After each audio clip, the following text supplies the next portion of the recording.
अस्सलाम वालेकुम। प्रोग्राम बयानिया के साथ मैं हूँ आलिया शब्बीर। नाज़रीन, खित्ते के अमन के लिए इस वक्त अफ़गानिस्तान का अमन बहुत ज़रूरी है। अमेरिका इस वक्त इनखला कर रहा है और तकरीबन कर चुका है। 31 अगस्त उनके इस मिशन की लास्ट डेट है। उसके बाद अब जो अफ़गानिस्तान में तालिबान का जो असर व रसूख है वो भी बढ़ रहा है। पाकिस्तान इस हवाले से पुरउम्मीद भी है और मुतमईन भी दिखाई दे रहा है और तैयारी भी मुकम्मल कर चुका है कि अफ़गानिस्तान में जो भी हालात होंगे उससे निपटने के लिए हम मुकम्मल तौर पर तैयार हैं। क्या वाकई ही सूरत हाल पाकिस्तान के हक़ में होगी, पाकिस्तान के अमन के लिए बेहतर होगी, और पाकिस्तान ने जो तैयारियां की हैं क्या वो काफ़ी हैं, और अफ़गानिस्तान का जो अमन है वो किस तरह से मुमकिन हो सकता है, और तालिबान का अगर असर व रसूख बढ़ गया तो क्या तालिबान की हुकूमत आ सकती है। ये तमाम मौज़ूआत हैं जिन पर हम आज बात करेंगे। साथ साथ प्रोग्राम के आखिर में बात करेंगे पाकिस्तान की सियासी सूरत हाल की, और पाकिस्तान की जो सियासी सूरत हाल है इसमें अपोजिशन और हुकूमत दोनों ही सरगर्म है और दोनों ही ना सिर्फ सियासी मैदान सजा रही हैं बल्कि इसके साथ साथ मुलाकातों का सिलसिला भी जारी है, सियासी जोड़ तोड़ भी हो रहा है। तो क्या ये आइंदा इंतखाबात की तैयारी हो रही है? इसके साथ साथ बिलावल भुट्टो साहब अमेरिका यात्रा पर है तो वहाँ से क्या खबर आएगी इस अमेरिका यात्रा की, ये तमाम मामलात हैं जो कि प्रोग्राम के एंड पे डिस्कस करेंगे। इस वक्त मेरे साथ मौजूद हैं साबिक वज़ीर ख़ारजा खुर्शीद महमूद कसूरी साहब, जो इस वक्त खित्ते के अमन के हवाले से, पाकिस्तान की फ़ॉरेन पॉलिसी के हवाले से उनसे बात करेंगे। अस्सलाम वालेकुम खुर्शीद महमूद कसूरी साहब। वालेकुम अस्सलाम। सब बहुत बहुत शुक्रिया प्रोग्राम में वक्त दिया आपने। सबसे पहले तो इस वक्त खित्ते की सूरत हाल के ऊपर बात करेंगे क्योंकि इस वक्त सबसे ज़्यादा इम्पोर्टेंट ये है कि अमेरिका बहुत ही जल्दी में अफ़गानिस्तान से इनखला कर रहा है और लास्ट डेट जो अपना मिशन है वो 31 अगस्त तक बता रहा है। इससे पहले कि हम बात करें कि अफ़गानिस्तान में अब जो डेवलपमेंट और हालात हैं इसके ऊपर, सबसे पहले अगर आप इसके ऊपर रोशनी डाल दें कि अमेरिका किस तरह से यहाँ से इनखला कर रहा है, किस एग्रीमेंट के तहत कर रहा है और वो अपना यहाँ से क्या अचीवमेंट लेकर जा रहा है। देखिए, पहली तो आपने कहा कि बहुत जल्दी में जा रहा है। यहाँ मैं प्रेसिडेंट बाइडन से एग्री करता हूँ कि बहुत जल्दी में नहीं जा रहा। उन्होंने 20 साल तो हो गए हैं। अब उन्होंने कहा मैं एक नई जनरेशन, तीसरी जनरेशन अमेरिकनों की नहीं भेजूंगा। तो अगर आप अमेरिका के नुक्ता नज़र से देखें तो बात तो सही है। और जो हम पाकिस्तान तो शुरू से उनको ये कह रहा था कि ये मसला जंग से नहीं हासिल होगा, तशद्दुद से हासिल नहीं होगा, तो बातचीत के ज़रिए होगा। अब बहुत इसमें देर की, लेकिन अब जो मसला है वो बहुत बड़ा है। वो पाकिस्तान के लिए भी है, सिर्फ अमेरिका के लिए नहीं, पूरे खित्ते के ममालिक के लिए। वो इसलिए कि सब हमारा मफाद है कि वहाँ खाना जंगी ना हो, वहाँ निस्बतन अमन रहे, एक स्टेबल हुकूमत मोरज़ वजूद में आए। अब तालिबान जो हैं, दुनिया का ये ख्याल था कि हमारी बात सुनते हैं। ये दुनिया को गलत फहमी थी, एक हद तक तो ज़रूर सुनते हैं क्योंकि उनके ख़ानदान भी यहाँ रह रहे हैं काफ़ी देर से। उनके क्या सबके ही रहे हैं, करज़ई साहब खुद यहाँ रहे हैं, और जितने लीडर्स हैं सिर्फ तालिबान पश्तूनों के नहीं बल्कि उज़्बेक के, ताजिक के, हज़ारा एक वक्त में किसी न किसी वक्त सब पाकिस्तान में रहे। प्रॉब्लम हमारे लिए पेश आ रहा है कि तालिबान ये अब समझ रहे हैं, जब से प्रेसिडेंट बाइडन ने ऐलान कर दिया कि वो निकल रहे हैं, हालांकि ये क्लियर था। प्रेसिडेंट बाइडन वो शख्स हैं जिन्होंने प्रेसिडेंट ओबामा के दौर में, जब वो वाइस प्रेसिडेंट थे, ख़ुद शदीद मुखालफत की थी, जिसको सर्ज कहा जाता है, यानी कि उन्होंने फ़ौजी भेजे को लाख मज़ीद फ़ौजी भेज दिए। प्रेसिडेंट वाइस प्रेसिडेंट बाइडन उस वक्त जो थे, उनका ख्याल था कि इससे कोई फ़र्क नहीं पड़ेगा, और वो सही साबित हुए। फ़र्क कुछ भी नहीं पड़ा, बल्कि अफ़गान भी बेचारे शहीद हुए, उनके भी बंदे मारे गए, पाकिस्तानियों को भी नुकसान हुआ। तो अब जो हमारे लिए मसला है कि क्या तालिबान को हम यह मना सकते हैं कि किसी सेटलमेंट के जरिए वो काबुल पहुंचे। लेकिन सर पाकिस्तान बगैर सेटलमेंट के सर यही मेरा पॉइंट था कसूरी साहब, मेरा पॉइंट यही था, जल्दी जाने से मुराद यही थी कि वो ऐसे वक्त में और इस तरतीब से जा रहे हैं, इस मैकेनिज़्म से जा रहे हैं कि उनको सिर्फ़ और सिर्फ नेटो फोर्सेस के इनखला की फ़िक्र है, उनकी सेफ्टी की फ़िक्र है।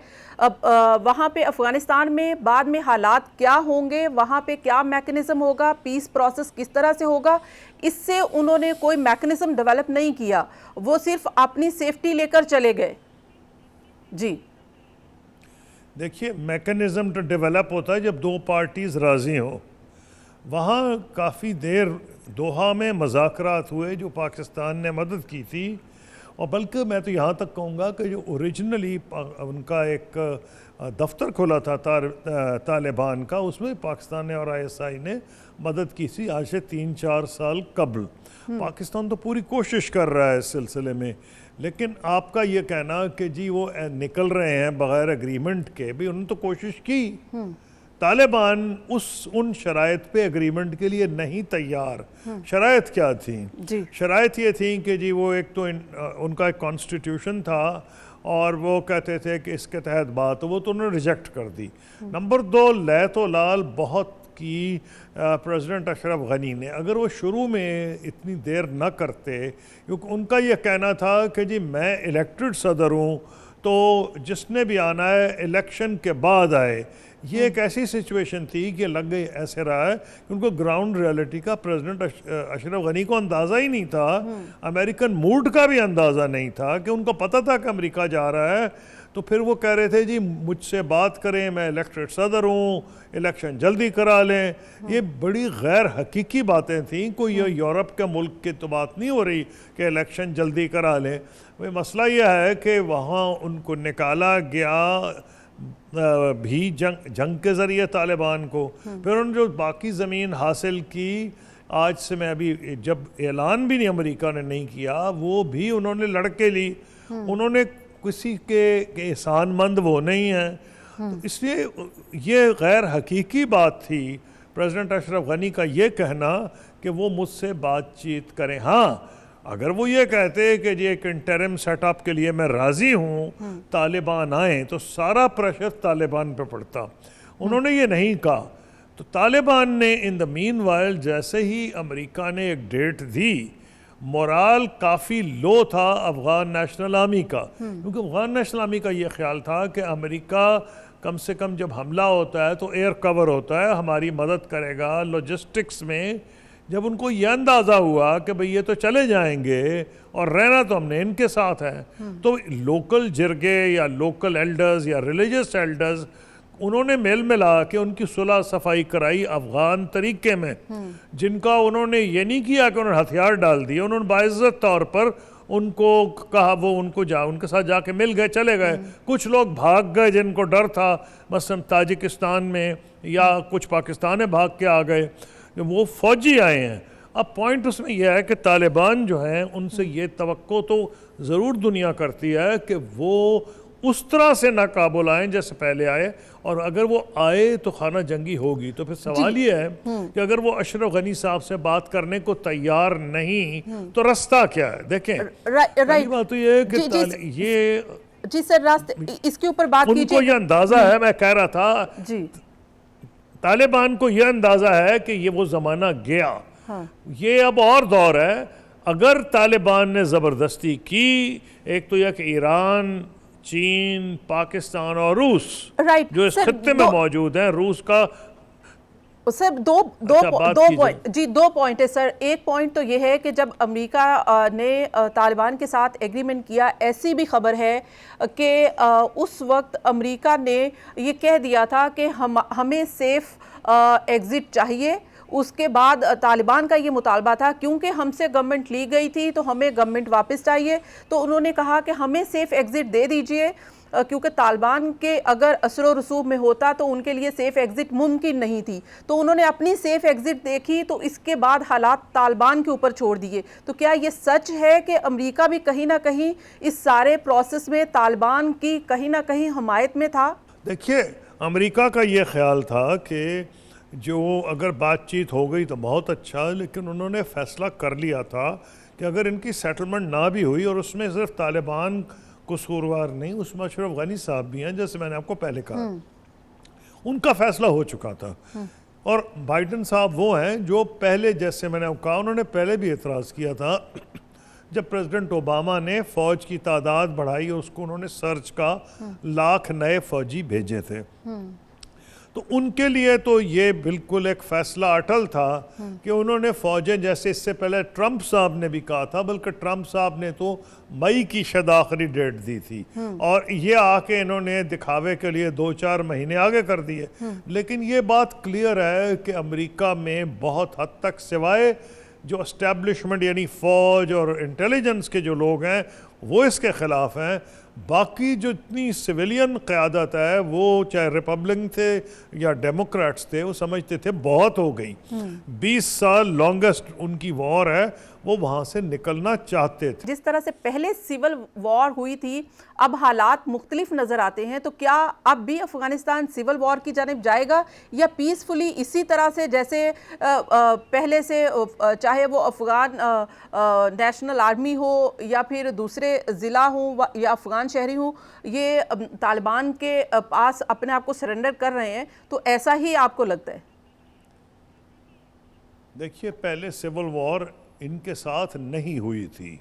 तालिबान को मैंने कहा ना, कोई सिविल वॉर नहीं, लोगों ने तो इनको खुशी से जाके वहाँ ले आए। सिविल वॉर हुई थी वहाँ की जो पुरानी मुजाहिदीन लीडरशिप थी, जिन्होंने काबुल को खंडर बना दिया था, इस तेज़ी में जा रहे थे कि वो काबुल पे कब्जा करना चाहते थे, तो उसमें ये तो शामिल ही नहीं थे। अब मसला इन पे ये था कि इन्होंने जिस किस्म की हुकूमत की, इन पे और चार्ज लग रहा है, औरतों की तालीम, औरतों के राइट टू वर्क, असल में इन पे ये एतराज़ था। इसका इन्होंने ये 1-2 जवाब दिए हैं। एक तो सराजुद्दीन हक्कानी, जो सबसे ज़्यादा मिलिटेंट ग्रुप है तालिबान का, उनके लीडर ने न्यूयॉर्क टाइम्स में एक आर्टिकल भी लिखा है जिसमें उन्होंने ये कहा है, माना है कि उनसे गलतियां हुई थी, और उनका औरतों को राइट है तालीम का भी और रोज़गार कमाने का भी। तो ये तो हाँ, ये ज़रूर हो सकता है कोई ड्रेस कोड में तब्दीली आ जाए, ये मैं मानता हूँ। तो मेरा ये कहना है कि तालिबान को जो उन्होंने सीखा है, उम्मीद हमें ये करनी चाहिए कि वो उज़्बेक और ताजिक को साथ मिलाएंगे। अगर उन्होंने ये ना किया और उन्होंने कोशिश की कि हम हर जगह ज़बरदस्ती कब्ज़ा करें, तो रूस, चीन, ईरान, उनके लिए मुश्किल होगा इनको सपोर्ट करना। तालिबान की लीडरशिप मॉस्को पहुंची है और उन्होंने मॉस्को में जाके उनको एश्योरेंस दी है कि जनाब, अगर हमारी हुकूमत हुई तो हम अपने मुल्क से किसी पे हमला नहीं होने देंगे। लेकिन मेरी दानिस्त में ये मामला ख़राब होगा। सिर्फ एक ही गारंटी हो सकती है कि अशरफ गनी को तो एक तरफ छोड़ें, क्योंकि उसको तालिबान अहमियत नहीं देते, और अशरफ गनी साहब ने वक्त ज़ाया किया शुरू में जब एक मौका हो सकता था। लेकिन उनको ज़रूर सब साथ में लाना पड़ेगा।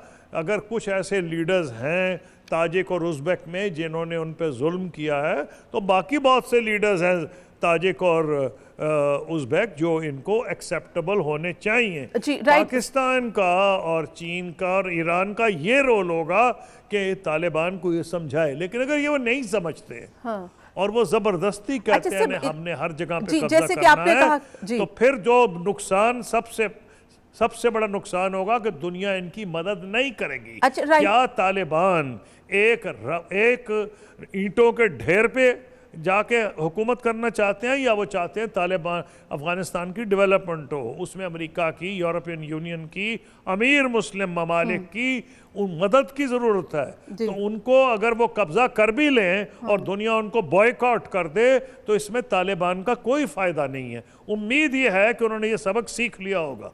यहाँ पे वक्त हुआ एक ब्रेक का, मज़ीद बात करेंगे एक ब्रेक के बाद। Keep watching.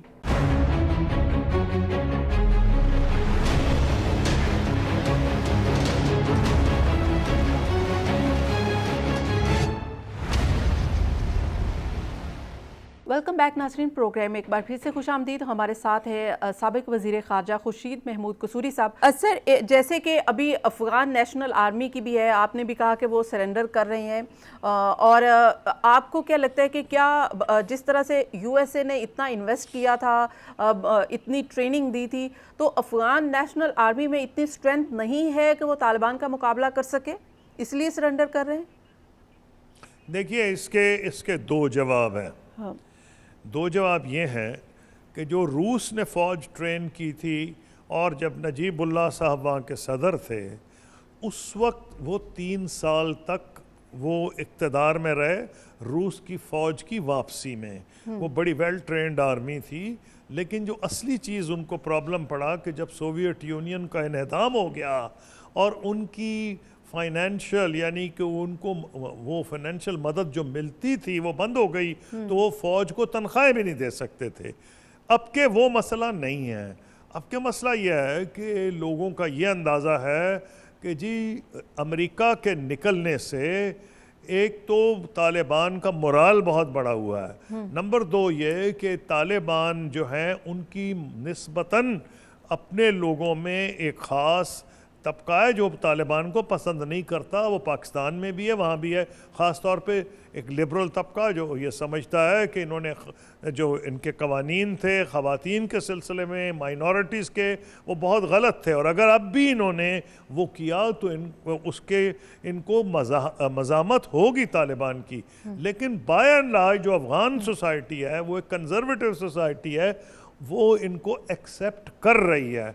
तो जो लीडर्स जो फ़ौजी हैं, इनको ये ख्याल था कि जी हम तो ट्राइबल अपने जो ये लोग हैं उनकी मदद से और रिलीजियस लीडर से वो इनसे हथियार भी इस तरह फेंक रहे हैं कि उनको बाइज़्ज़त एक्सेप्ट किया जा रहा है। कोई लड़ाई या खून उनके साथ नहीं हो रही है। अब ये जो है कि जी सर, अच्छा सर, इसमें एक क्वेश्चन यही करनी चाहिए, और वो कहते हैं कि हमने सबक सीखा है।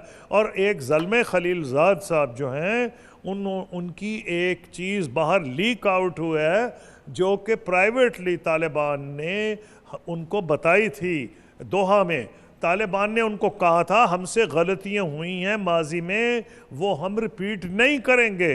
वो और दूसरी चीज़ ये है कि ये नई जनरेशन है, ये दोहा के होटलों में रही है, दोहा में इनके ऑफिसेज थे, ये सारी दुनिया में फिर लिए हैं, तो इससे भी इनका माइंडसेट चेंज होना चाहिए। लेकिन बहैसियत एक पाकिस्तानी के जो अमन चाहता है अफ़गानिस्तान में, और पाकिस्तान में भी अमन जो है उसका बहुत हद तक दारो मदार इस पे है कि वहाँ सिविल वॉर ना हो। मेरी यही ख्वाहिश है कि तालिबान जैसे कहते हैं कि उन्होंने सबक सीखा है, वाक़यातन सबक सीखा है, और वहाँ खाना जंगी ना हो। जी राइट सर, जैसे कि आपने भी बात की, अमेरिका की जानिब से भी कहीं ना कहीं खामोशी इसे सपोर्ट हासिल है। अफ़गान नेशनल आर्मी हो गई, वो भी सरेंडर कर रही है, कब्ज़ा भी बढ़ता जा रहा है जो कि अफ़गान तालिबान है। भारत के साथ भी मुलाकात कर रहे हैं तालिबान। तो आपको लगता है कि अब भारत ने भी ये समझ लिया है कि जो तालिबान है अब नेक्स्ट जो है उनका असर रसूख मज़ीद बढ़ेगा अफ़गानिस्तान में, तो वो उनको अब दोबारा से इस्तेमाल करना चाहेंगे या उनके साथ कोई रवाबत बढ़ाना चाहेंगे? देखिए, भारत का इसलिए है कि भारत को अंदाज़ा है कि जो भी हुकूमत आई तालिबान की उसमें बहुत अहमियत होगी। इसलिए भारत चाहे ना चाहे, पाकिस्तान को ज़्यादा घबराने की इसलिए ज़रूरत नहीं है कि तालिबान को इस बात का अंदाज़ा है कि भारत ने किस शदो-मत के साथ उनकी मुखालफत की है। और अब दूसरी बात यह है कि भारत का बॉर्डर नहीं अफ़गानिस्तान से मिलता। अगर लैंड लॉक्ड मुल्क है, ज़्यादा उसकी तिजारत पाकिस्तान से है, और दारो मदार भी, और ईरान क्योंकि शिया मसलक से ताल्लुक़ था, माजी में उनके ताल्लुकात अच्छे नहीं थे। उम्मीद करनी चाहिए आइंदा ईरान से उनके ताल्लुकात बेहतर होंगे ताकि अफ़गानिस्तान के अंदर भी खाना जंगी ना हो शिया सुन्नी मज़हब पे। तो इंडिया की को ख़ास वहाँ, अगर इंडिया एज एन और एक ऐसा इंटरनेशनल कम्युनिटी का मेंबर है, उसकी एम्बेसी है, तो उसको कोई रोक नहीं सकता।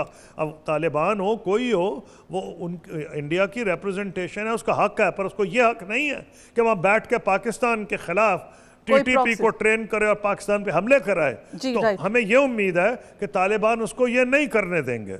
राइट सर, पाकिस्तान की जहाँ पर बात की जाए, जहाँ पर अमेरिका के साथ एग्रीमेंट तक पाकिस्तान साथ था, और उसके बाद पाकिस्तान कहता है कि अब उनका असर और रसूख अफ़गान तालिबान पर नहीं है।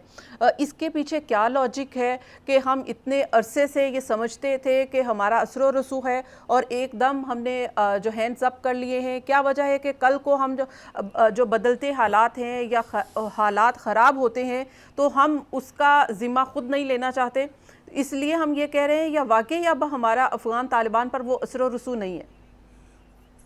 देखिए, जिस ज़माने में मुल्ला उमर की हुकूमत थी और उससे पहले ये जो लीडर्स थे, मुख्तलिफ ग्रुप्स थे अफ़गानिस्तान में मुजाहिदीन के, वो सारे पेशावर में रहते थे वो, लेकिन हमारी बात एक हद तक ही सुनते थे।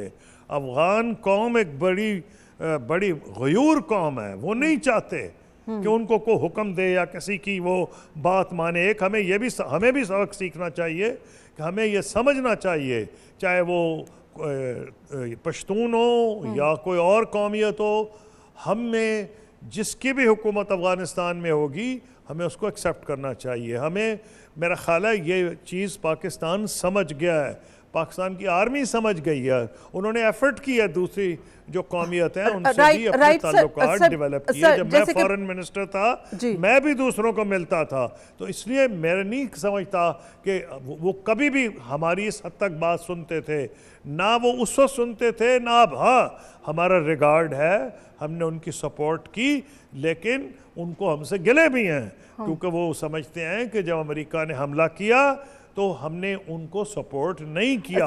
मैं उन लोगों में हूं जो समझता हूं कि अगर हम ताल्लुक अच्छे रखें तो तालिबान हमारा रिगार्ड करेंगे, लेकिन कोई गलतफहमी में नहीं रहना चाहिए कि वो आपके हुक्म सुनेंगे। जी राइट सर, अभी तो जैसे कि पाकिस्तान के प्राइम मिनिस्टर ने कह दिया कि जब फौजी अड्डे देने की बात हुई तो पाकिस्तान के प्राइम मिनिस्टर ने कहा कि एब्सोल्युटली नॉट, लेकिन जबकि आपका ज़माना था जब और जनरल परवेज़ मुशर्रफ साहब थे, उस वक्त डू मोर को अमली तौर पर अमली जामा पहनाया गया। तो आप डिफरेंट नज़र आता है आपको पाकिस्तान?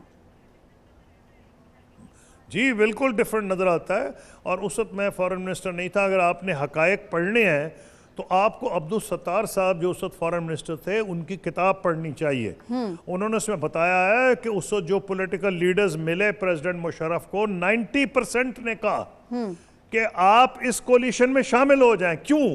भारत मरा जा रहा था अपने अड्डे देने के लिए, सारी इस्लामी दुनिया अमेरिका के साथ थी, और तो और चीन और रूस अमेरिका के साथ थे, और तो और यूरोपियन यूनियन ने, नेटो ने कहा कि हम वो क्लॉज इन्वोक करेंगे कि अगर अमेरिका पे हमला हुआ है तो हम समझेंगे हम सब पे हमला हो गया। लेकिन सर आप हालात ही और थे, सर आप बात कर रहे हैं अब हालात वो नहीं है। इसलिए सुने ना, क्योंकि उस वक्त जो पब्लिक ओपिनियन था और आज के पब्लिक ओपिनियन में जमीन आसमान का फर्क है।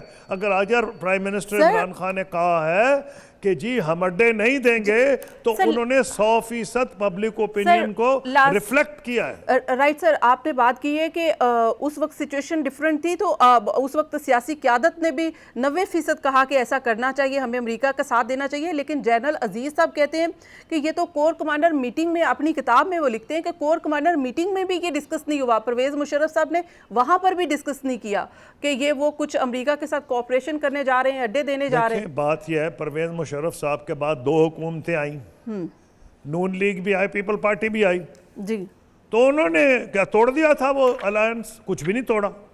बल्कि मैं तो कहना नहीं चाहता, क्योंकि मैं पार्टीबाजी सियासत में नहीं लाता, बहुत से बाद में आने वाले लीडर्स के बयानात लीक हुए हैं, मैं नाम नहीं लेता, आप समझ जाएंगी, जिन्होंने बहुत ज़बरदस्त सपोर्ट की अमेरिका को। कई ऐसे लीडर्स थे जिन्होंने कहा आप हमले करें ड्रोन के, हम पब्लिकली एतराज़ करेंगे लेकिन हम बात नहीं करेंगे, हमें एतराज़ नहीं है। जब उसामा बिन लादेन को मारा गया तो उस वक्त उनको मुबारकबाद दी गई थी, नाम लेने की ज़रूरत नहीं, सब समझते हैं। मेरा कहना ये, ज़मीनी हक़ायक़ इतने मुख्तलिफ थे, आज पाकिस्तान का पब्लिक ओपिनियन किसी सूरत में इसके हक़ में नहीं कि अमेरिका को अड्डे दिए। क्यों? उन्होंने एक चीज़ देखी है कि जितना पाकिस्तान को नुकसान हुआ है और अमेरिका फिर भी हमसे राज़ी नहीं था, फिर भी कहता था आपकी डबल गेम है, आप पैसे लेते हैं और सपोर्ट दूसरों को करते हैं, तो आहिस्ता आहिस्ता पाकिस्तान में ये एहसास पैदा हुआ कि हमारी जो सेक्रीफाइसेस हैं, 70,000 हमारे जो बंदे हैं शहीद हुए, उसको रिकॉग्नाइज सही तरीके से नहीं किया गया। जाहिर है, और एक पॉलिसी शिफ्ट पब्लिक ओपिनियन में बहुत जबरदस्त तब्दीली आई है। राइट, ये एक पॉलिसी शिफ्ट भी आया है, पब्लिक ओपिनियन भी चेंज हुई है। बहुत बहुत शुक्रिया खुर्शीद महमूद कसूरी साहब अपना वक्त देने के लिए। अब हम बात करेंगे पाकिस्तान की सियासी सूरत हाल, ऑपोजिशन और हुकूमत जो सियासी मैदान सजा रही है, क्या वो आइंदा इंतखाबात की तैयारी कर रही है, इन तमाम मामलात पर बात करेंगे, लेकिन एक ब्रेक के बाद। Keep watching.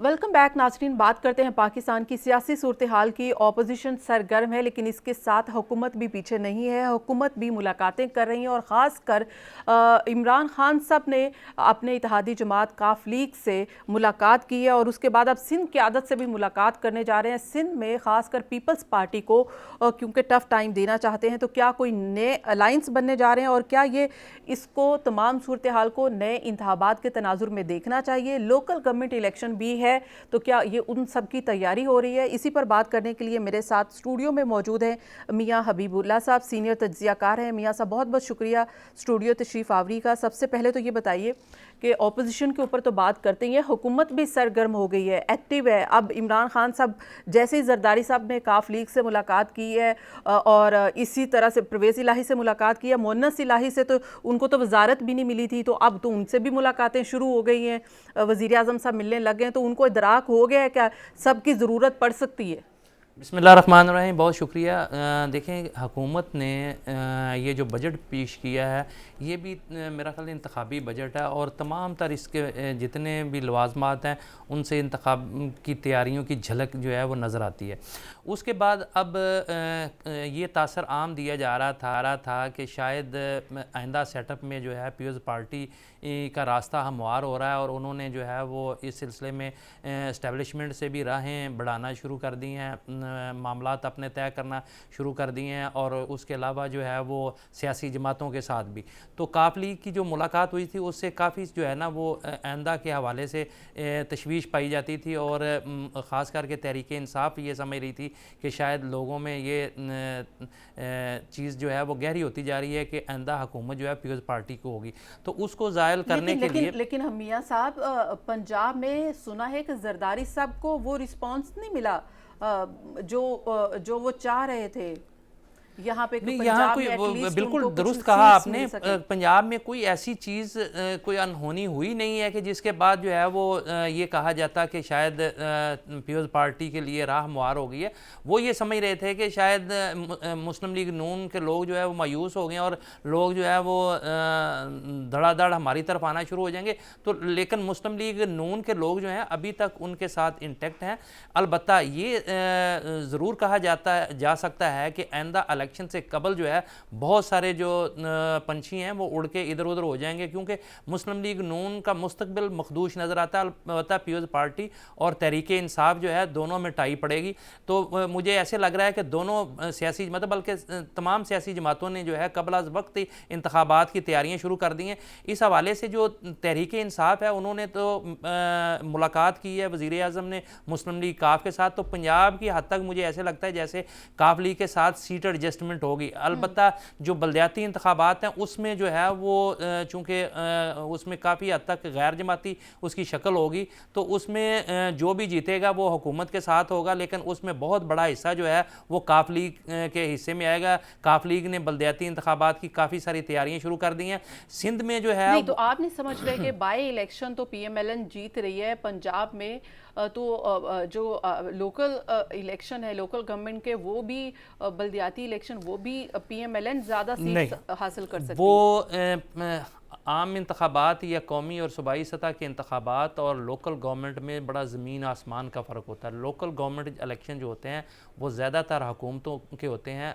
आप सर यही हम सुनते आए कि बाई इलेक्शन भी हुकूमतों के होते हैं, लेकिन एट दी एंड हमने देखा कि PMLN को सीट मिल गई। नहीं, वो उनका और सिस्टम होता है, इसका मेकनिज़म कुछ और है। ये उतनी देर तक लोकल गवर्नमेंट चल ही नहीं सकती, तो लिहाजा जितने लोग भी जीतते हैं, एक तो गैर जमाती इंतखाबात होते हैं, जितने लोग भी जीते हैं उनको पता होता है कि हमने जो है हमारी सुनवाई कहाँ होगी, तो बहुत कम लोग अपोजिशन में रह जाते हैं। बाकी तमाम लोग जो है उनकी कोशिश होती है कि वो हुकूमती जमात की सरपरस्ती में जो है वो अपना लोकल गवर्नमेंट जो है वो बनाएं। और लेकिन ये भी तो देखेंगे ना कि आइंदा किसकी हुकूमत होगी। नहीं, ये चूंकि अगर तो ये इस साल के आखिर में इलेक्शन होने हैं तो फिर तो जाहिर है तहरीक इंसाफ की हुकूमत है और वो अपना असर और रसूख भी इस्तेमाल करेंगे और लोगों में चाम भी होगा कि हम उनकी तरफ जाएं।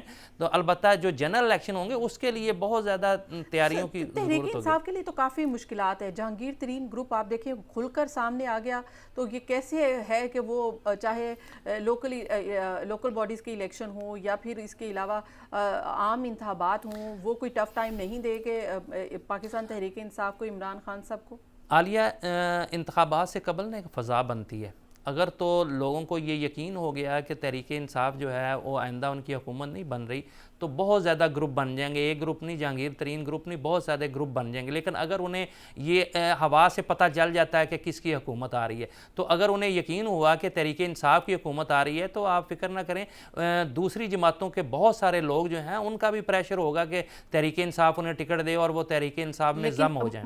मरियम बीबी तो ये फरमा रही हैं कि PMLN की टिकट के लिए तो लोग लाइन में लगे हैं, बल्कि वो बहुत सारी ऑफर्स भी उनको आई हैं। ये तो वो नहीं, बात ये उनकी गलत फहमी है। मैं अपने सियासी तजर्बे की बुनियाद पर कहता हूँ कि आइंदा इंतखाबात में मुस्लिम लीग नून की ये पोजीशन नहीं होगी। लोग जो हैं, ये सूरत हाल हो जाएगी कि लोग मुस्लिम लीग नून का टिकट छोड़कर आज़ाद इलेक्शन लड़ना पसंद करेंगे, क्योंकि मुस्लिम लीग नून ने जो बयानिया इख्तियार कर रखा है वो रियासत के ख़िलाफ़ और बड़ा अग्रेसिव है। लोग जो हैं वो उनको पता है कि हम सर्वाइव नहीं कर सकते। आज़ाद कश्मीर की इलेक्शन कैंपेन मरियम साहिबा चला रही हैं और उसमें आपको वो बयानिया नज़र नहीं आ रहा। और उधर से शहबाज शरीफ साहब ने भी कहा कि पाँव पड़ जाएंगे, तब से मुलाकातें भी हुई हैं, उसके बाद माहौल जो है डिफरेंट हो गया है। वो सो लेट हैं, पुलों के नीचे से बहुत सारा पानी जो बह चुका है, अब वो वापस लाना जो है बहुत मुश्किल है, इसलिए उनकी मुश्किलात बहुत ज़्यादा बढ़ गई हैं और आने वाले दिनों में आप देखिएगा कि और ज़्यादा बढ़ेंगे। वो काबिल कबूल नहीं हो पा रहा है। उनसे ज़्यादा जो है इस वक्त दौड़ वैसे दोनों सियासी जमातों में लगी हुई है, मुस्लिम लीग नून और पीपल्स पार्टी। पंजाब तो मुस्लिम लीग नून का गढ़ है, तो यहाँ पर भी आपको लगता है, और जैसे फिर खासकर पाकिस्तान तहरीक इंसाफ की हुकूमत को पंजाब में कंपेयर किया जाता है शहबाज शरीफ साहब की हुकूमत के साथ, तो कहा जाता है कि वो डिलीवर नहीं किया जो शहबाज शरीफ साहब ने किया था। तो लोग आज भी पंजाब में PMLN जो है वो ज़्यादा स्ट्रॉन्ग है, तो आपको फिर भी नहीं लगता कि वोट ज़्यादा होंगे? नहीं, पंजाब में जो है मुकाबला मुस्लिम लीग नून के साथ ही होगा। बाकी सियासी जमातों का मुकाबला जो है वो मुस्लिम लीग नून के साथ होगा। लेकिन मुझे जो सूरत हाल नजर आ रही है, मैं आपको बताता हूँ, इलेक्शन से पहले भी और इलेक्शन के बाद भी होगा। और ये होगा कि जनूबी पंजाब में जो है वो पीपल्स पार्टी कुछ नशिस्तें ले जाएगी, वहाँ जोड़ तोड़ और किसी किस्म का होगा। सेंट्रल पंजाब में जो है वो उम्मीद कर रहे हैं कि पीपल्स पार्टी अभी जनूबी पंजाब में सीट ले वो वहाँ, चूँकि ख़ानदानों की सियासत थोड़ी मजबूत है और वहाँ के कुछ ख़ानदान जो है पीपल्स पार्टी के साथ जुड़े हुए हैं, इस वजह से वहाँ ऐसे लगता है कि वो वहाँ शायद को थोड़ी सीटें ले जाए। और इसके अलावा जो है वो जनूबी पंजाब की सियासत थोड़ी मुनफरद है, आइंदा चल के भी पता चलेगा कि वो। प्रोग्राम का वक्त बहुत कम है, लास्ट है, तो लास्ट मिनट पे सिंध में भी इमरान खान साहब मुलाकातें कर रहे हैं, तो आपको क्या लगता है कि वहाँ से भी कोई PTI का कोई ख़ास वहाँ पर हमने देखा नहीं है कि काम हुआ है, तो क्या सिंध में हुकूमत इस वक्त की हुकूमत कोई असर व रसूख बना सकती? ज़ाहिर है पीपल्स पार्टी का बहुत ज़्यादा असर व रसूख है वहाँ, लेकिन मुझे लगता है कि तहरीक इंसाफ जो है पूरे मुल्क में सोलो फ्लाइट करेगी, लेकिन सिंध की हद तक GDA के साथ इत्तेहाद करेगी। आपके बकौल तो फिर ये समझा जाए कि इमरान खान साहब नेक्स्ट इलेक्शन जीत चुके हैं, लेकिन फिर बिलावल भुट्टो साहब क्या करने गए अमेरिका, ये भी तो कहा। बिलावल भुट्टो साहब जो है ना वो अपनी जगह बनाने के लिए तगोदो कर रहे हैं, वो एस्टेब्लिशमेंट के साथ भी राव रस्म बढ़ा रहे हैं और फैसिलिटेट कर रहे हैं उनको, और जो माजी में हो चुका है उसका अजाला करने की भी कोशिश कर रहे हैं और आइंदा के लिए काबिल कबूल होने की भी वो कोशिश कर रहे हैं। और वो अमेरिका भी इसी सिलसिले में जा रहे हैं, वो अमेरिका भी इसी सिलसिले में गए हैं। और चूँकि अमेरिका का पाकिस्तान में बहुत ज़्यादा असर व रसूख रहा है माजी में भी, और अब भी वो चूँकि मौजूदा हुकूमत ने तो डट कर उनकी मुखालफत कर दी है, तो वो अपने लिए जगह बनाने की कोशिश कर रहे हैं। अब देखना यह है कि क्या अमेरिका अमेरिका का अमल दखल जो है वो उसी तरह माजी की तरह कायम है, या कि अब उनके खित्ते से जो है पॉलिटिक्स का चेंज हो चुका है। बहुत बहुत शुक्रिया मियां हबीबुल्लाह साहब आप देने के लिए। प्रोग्राम का वक्त खत्म हो गया नाज़रीन, मुझे दीजिए इजाज़त, अल्लाह हाफिज़।